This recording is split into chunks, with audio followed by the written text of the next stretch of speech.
Good afternoon on a snowy Saturday. Sean here, Mountains Garage. I just finished mocking up the twin Borg Warner S366 turbos on the 72 Nova. I was going to show you what I did so far. Let's do it. Just a quick video today. I promise that every time. As usual, I dug out the electronic scale and I weighed the turbos, boxes and all. The S366s, 27.4 pounds. Kind of a pleasure to work with. They claim they're really responsive on an LS motor and all that stuff, but at 27 pounds, you're not killing yourself, bolting them up. My original S475 is huge. It's T6 flange. It's 50 pounds. When I mounted it, mocked it up on a 63 Nova I actually made a hook that bolts in where the oil feed is to hang it from a engine crane or a chain, because it's a beast. And the GT45, for what it is kind of portly at 38.5 pounds, call it 38.4. I say I haven't had it out of the box yet, but I know it's, size-wise, almost as big as the S475. It just doesn't pack the same punch. But it's cheap, as you well know. So I mocked the 5.3 up in the 72 Nova chassis. I left the truck pan attached. I think it's even still got oil in it. I have the GM muscle car pan, and that puts the oil pan on the same level as the deep Turbo 400 pan. A much better combination. And I was expecting, even with the big block mounts, to have oil pan clearance problems on the subframe. And in this case, I can't even start the motor mount bolts. They're close. It's also touching the rack.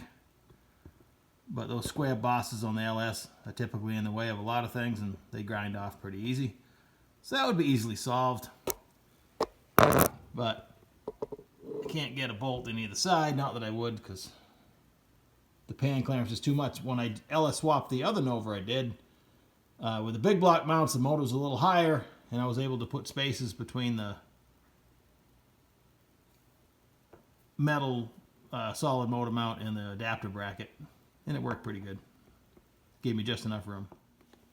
On the passenger side, where the head interferes with the firewall, typically if you don't move the engine ahead, I wasn't thinking when I put the chain on, but it locates the motor from dropping down, I guess, if I didn't have the transmission hooked to it.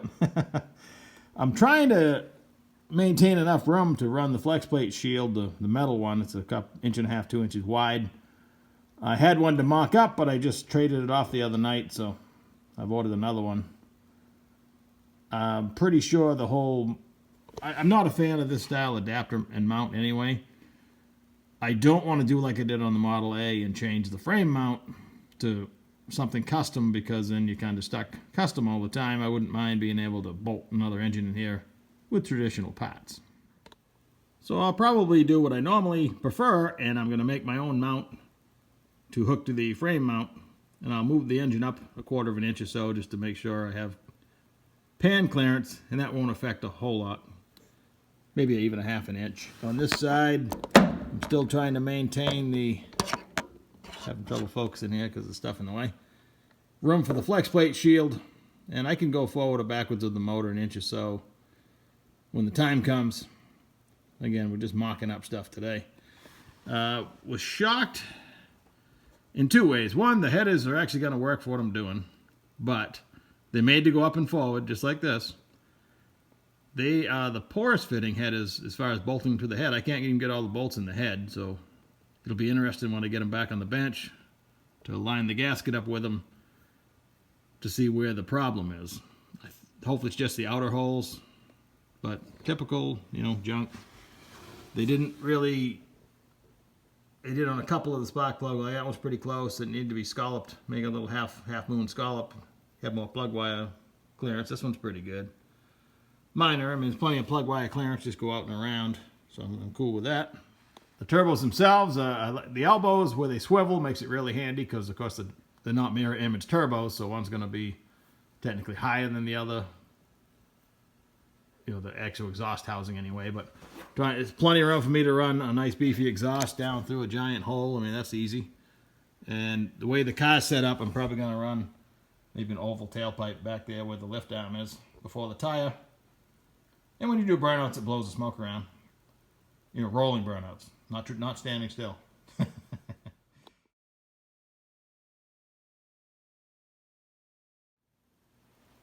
Using pretty much any of the hardware that comes with this stuff. Like, the elbow's not a bad piece. The head is not bad, other than it won't fit the head. And hopefully I can fix it, but you know, it's an M10 1.5, but it has a 17 millimeter head, which is way too big. A 15 fits a lot better. So when you go to like start it in with your fingers, it's too tight on everything, just a big pain. The bolts that actually came with the head is uneven metric. So I don't know what's up there, but you know, I got plenty of bolts, but it's just, you take your stuff out of the box, you go to use any of it, hopefully you can use the biggest piece, which is the header, and the other stuff just throw away. I was impressed even that the elbow and the header fit together. I figured there'd be a problem there, but that part's okay. I have plenty of room here, should I choose to move this back, but I think it's pretty tight to the radiator support if that was standing up there, but that's okay. I believe my intercooler is going to sit where the radiator traditionally does, and I'm going to make a shelf for the radiator closer to the engine. There's not much room on this side. I was just staring at the 71 over there. It's all assembled. You got the bumper piece comes in almost to this. The little filler piece, and of course if you run the hood latch, that's in the way. So pretty much dedicated to putting the intercooler inboard here, which if that works out, these could potentially be a straight shot right into the intercooler with very little piping. The intercooler I currently have is 2 in, 1 on each side, and 1 out on the side. If it was 1 out in the middle, that might just shoot toward the throttle body. So that could work out pretty well. I believe, when the weather improves, I will drag in a truck alternator and power steering bracket. That could potentially just be a bolt-on using old junk I have. I have a Corvette Camaro universal water pump. Corvette's the shortest accessory drive setup. Camaro's in between. The universal water pump does both of those. And I have balances that are shorter for Camaro or Corvette. I believe I have Camaro spacing. And there's tons of brackets available, front drive stuff, and at least it's reasonably priced. You buy front drive accessories for a smaller big block Chevy, it's just dumb. Unless you're buying stock looking stuff.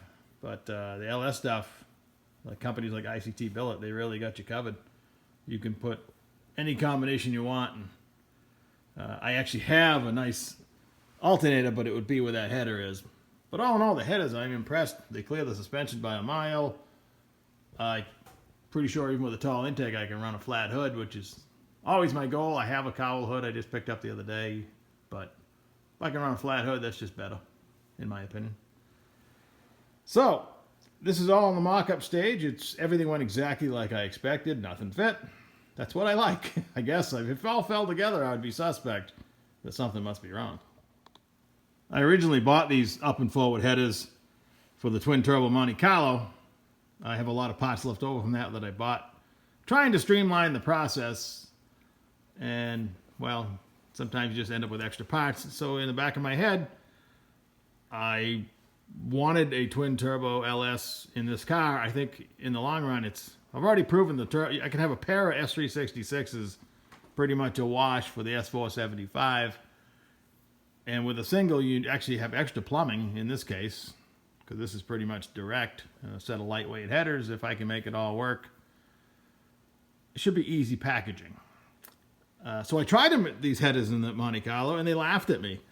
They hit the steer, and they hit the power booster. They hit everything. A G-body, when you open the hood, you figure you got a ton of room.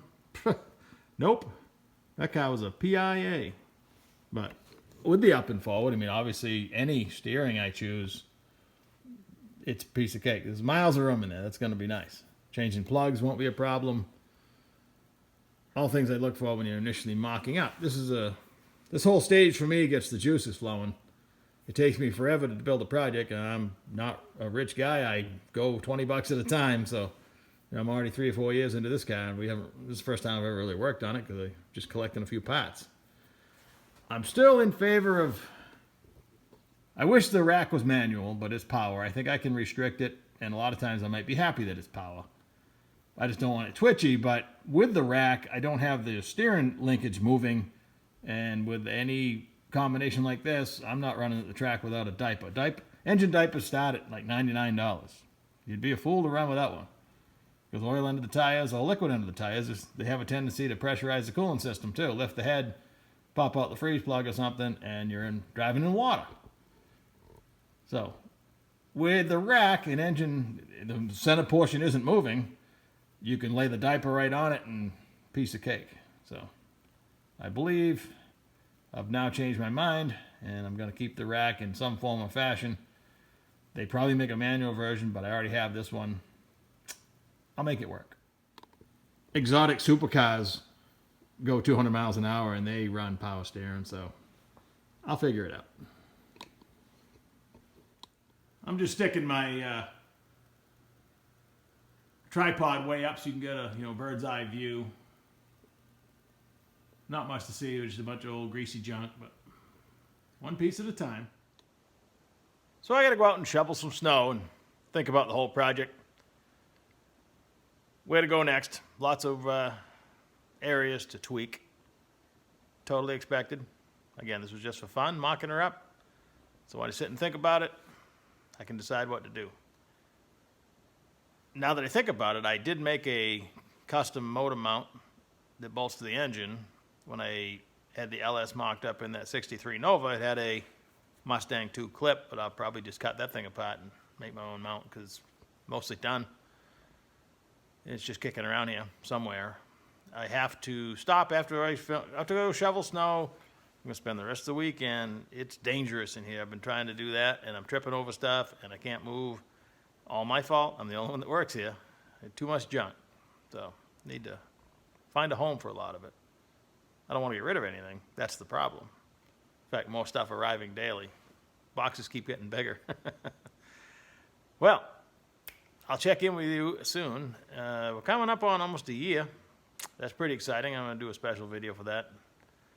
I don't have merch and stuff yet, but I got some stuff to give away, so I might do that.